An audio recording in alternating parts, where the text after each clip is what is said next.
Thomas the tank engine had been working in the coal yards all day. The little blue engine was covered in coal dust. "We can't clean you up tonight, Thomas," said his driver. "There's a problem with the hose pipe." "Bother," said Thomas. "A bath would make me feel much better. The others are sure to say I look silly." But the engines were too busy arguing to notice Thomas. James was talking loudest of all. "I deserve a new coat of paint. The Fat Controller says I'm the pride of the line and—" "Rubbish," huffed Henry. "We're all the pride of the line."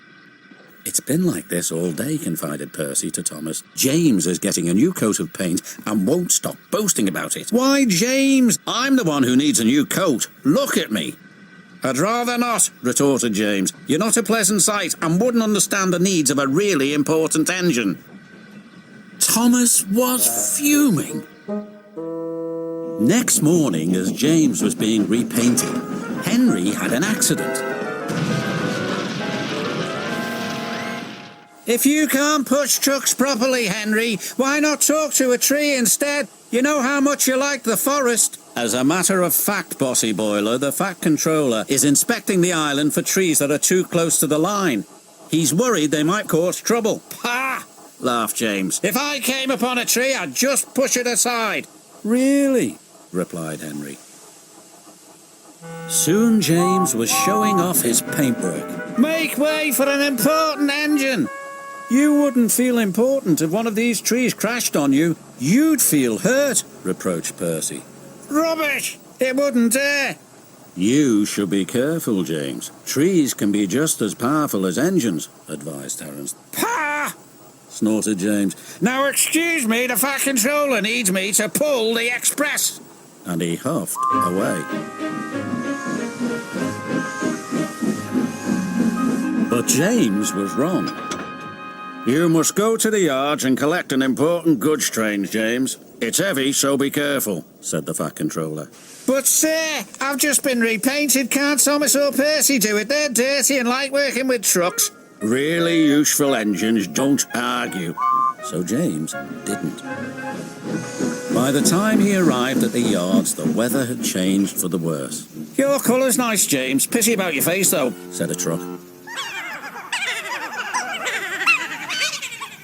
James ignored them and set off.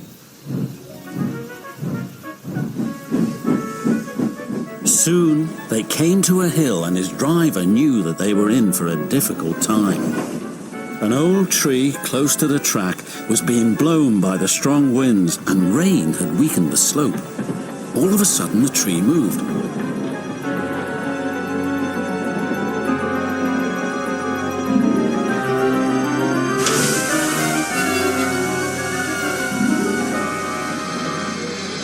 "Ooh, help!" cried James. "Go away!" But of course the tree couldn't. James tried to reverse away from the tree, but his train was too heavy. Then he heard a whistle. "It's Thomas," called his driver. James felt embarrassed and worried that Thomas would laugh at him, but Thomas didn't. He knew that this was no time for teasing. "Beep, beep, I'm ready," whistled Thomas. "So am I," James replied. "As ready as I'll ever be."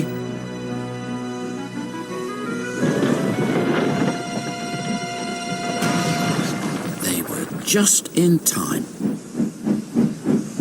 Later, James spoke to Thomas. "Percy and Terence were right to warn me," he said. "Thank you for rescuing me, Thomas." "Oh, that's all right. We engines must pull together, whatever the weather." Just then, Edward bustled in. "The Fat Controller thinks you're both brave engines. Thomas, you're going to have a new coat of paint, and James, the Fat Controller says that tomorrow you'll pull the Special Express." Everyone was very happy.